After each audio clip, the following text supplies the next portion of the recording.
नमस्कार। आप सभी का हमारे चैनल जय गुरुदेव उत्तराखंड पर एक बार फिर से बहुत बहुत स्वागत है।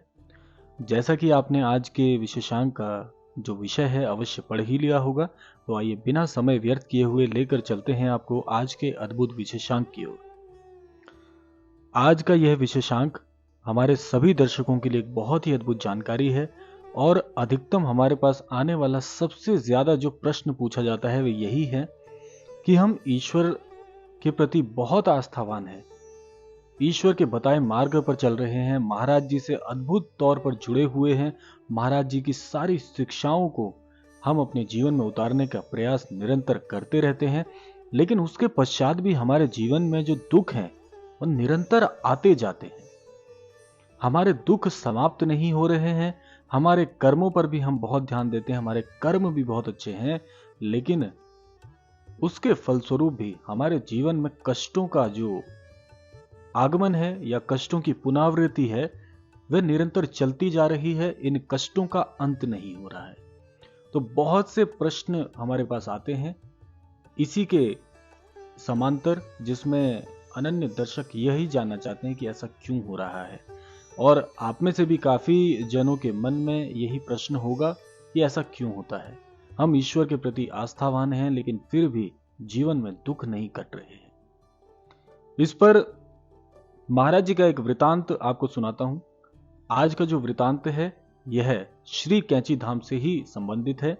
कैंची धाम में महाराज जी अपनी कुटी में विराजमान हैं, विश्राम कर रहे हैं, लेकिन सायंकालीन वेला है तो महाराज जी अपनी कुटी में सायंकालीन वेला में कुटी से बाहर निकलने ही वाले हैं कि तभी महाराज जी के कक्ष में उस कुटी में प्रवेश होता है कलेक्टर साहब का, जो कि लखनऊ के कलेक्टर हैं और महाराज जी के दर्शन हेतु आए हुए हैं। तो महाराज जी की कुटी में जैसे ही उनका प्रवेश होता है तो महाराज जी का आशीर्वाद लिया जाता है। महाराज जी के चरणों में अपना नतमस्तक हो जाते हैं, अपने शीश को झुकाते हैं और अपने मन में एक प्रश्न भी लेकर आए हैं, जिसमें वे अपने विभाग में काफी परेशान हैं अपने जो सीनियर कर्मचारी हैं उनके व्यवहार से।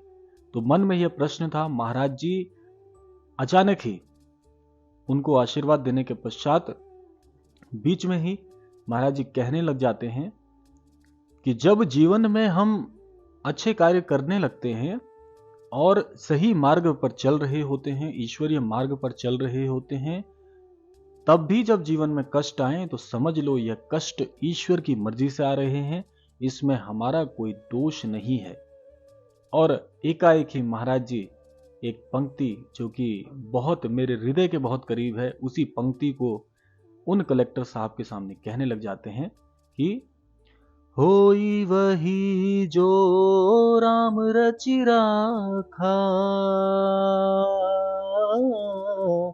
को करे तरक बढ़ावे साखा, राम सिया राम जय जय राम, राम सिया राम जय जय राम। तो महाराज जी जैसे ही ये पंक्ति कहते हैं, कलेक्टर साहब को मानो जैसे कि उनके प्रश्नों का बहुत हद तक प्रत्युत्तर प्राप्त हो गया और कलेक्टर साहब बिना कुछ कहे महाराज जी के चरणों में अपना शीश झुकाकर रोने लगे और उनकी आंखों से अश्रु की धारा बहकर महाराज जी के चरण कमलों को जैसे कि धोने लगी। बड़ा ही यह पावन दृश्य है, आप अंतर मन में सोच सकते हैं।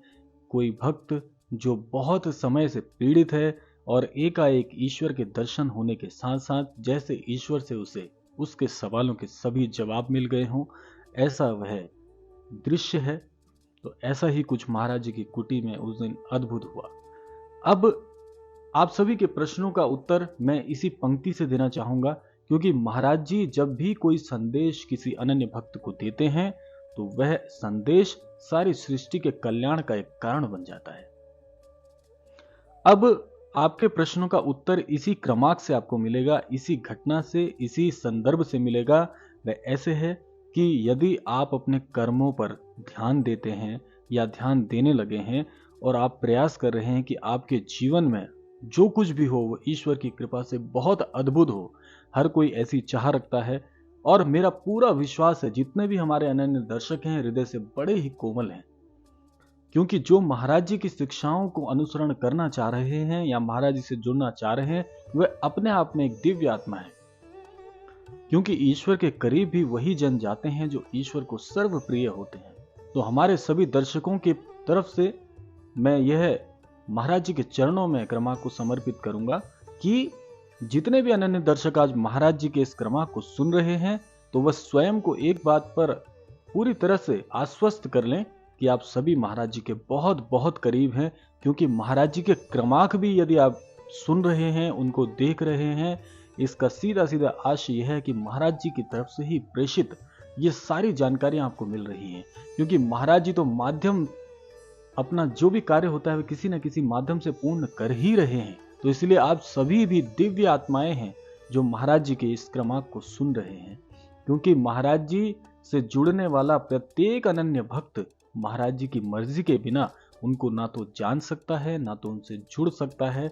और महाराज जी स्वयं कहते हैं कि हम अपने भक्तों को स्वयं चुनते हैं और हम कभी भी शिष्य नहीं बनाते, हम भक्त बनाते हैं। तो इसीलिए आप सबको भी मैं बहुत बहुत धन्यवाद देना चाहूंगा कि आप महाराज जी के इतना करीब जुड़ रहे हैं।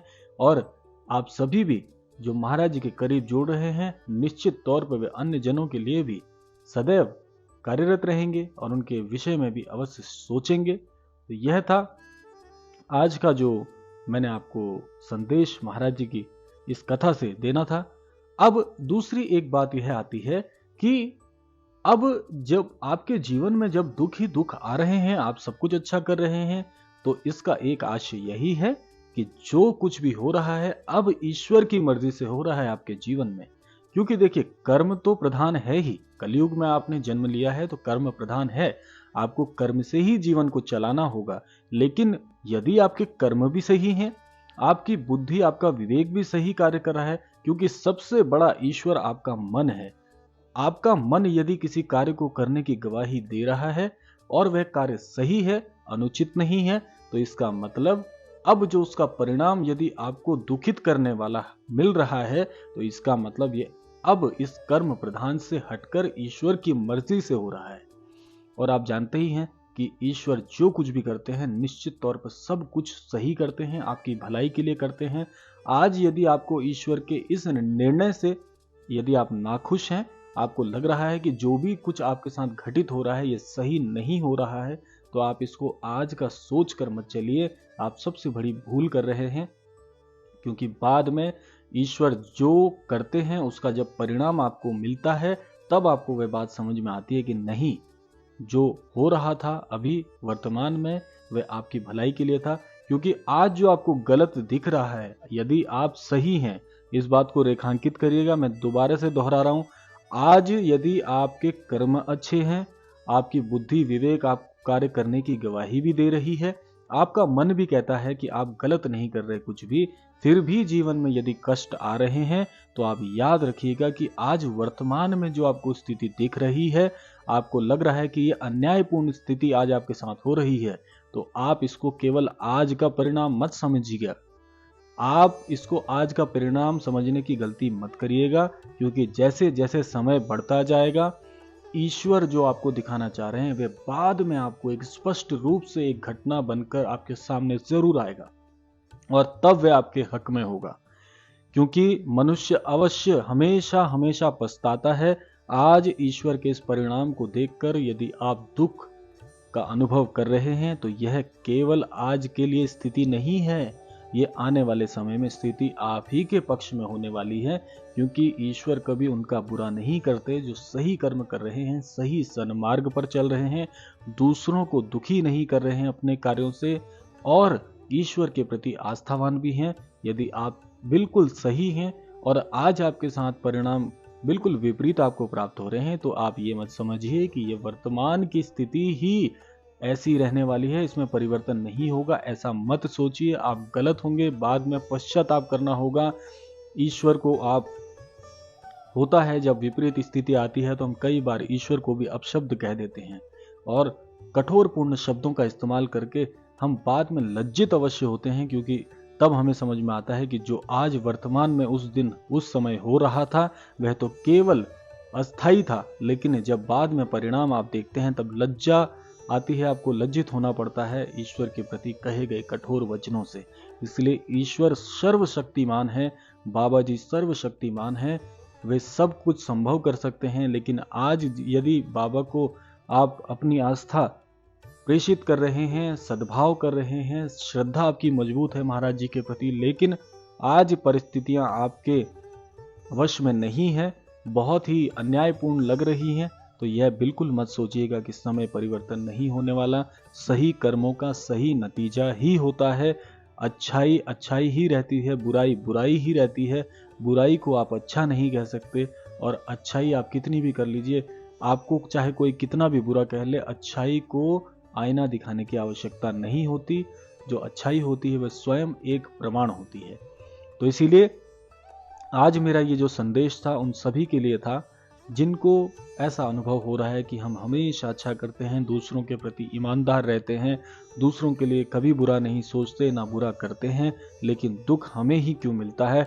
ये उनके लिए संदेश है कि ईश्वर जो कुछ कर रहे हैं उन्हें करने दीजिए। ईश्वर के कार्य में आप हस्तक्षेप मत करिए, मन को दुखित मत होने दीजिए, सकारात्मक रहिए।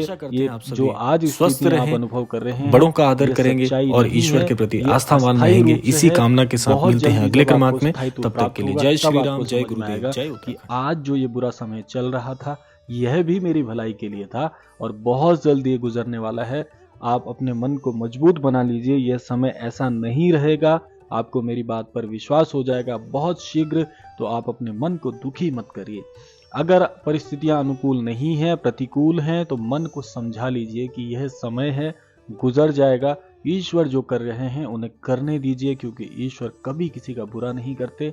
ईश्वर सदैव हमारी भलाई के लिए कार्य करते हैं, और यह बात का अनुभव बहुत शीघ्र आपको होता है। तो इसीलिए जब स्थितियां प्रतिकूल हो, अनुकूल ना हो, तो मन को शांत कर लीजिए, बुद्धि को शांत कर लीजिए, और मस्तिष्क में एक बात बिठा लीजिए कि होता वही है जो प्रभु श्री राम जी, प्रभु ईश्वर हमारे लिए रचते हैं, और प्रभु के किए हुए कार्य में निंदा नहीं की जाती। उसको हम बिल्कुल नकारात्मक तरीके से नहीं देख सकते। ईश्वर जो करते हैं हमारी भलाई के लिए करते हैं, और अंत में वह भलाई आपको अवश्य समझ में भी आती है। तब आप ईश्वर को धन्यवाद करते हैं कि यह जो हो रहा था मेरी भलाई के लिए था। तो यह था आज का अद्भुत क्रमांक। आशा करते हैं आज के क्रमांक से आपको अद्भुत जानकारी प्राप्त हुई होगी। तो मिलते हैं ऐसे ही किसी अगले क्रमांक में। तब तक के लिए जय श्री राम, जय गुरुदेव, जय उत्तराखंड।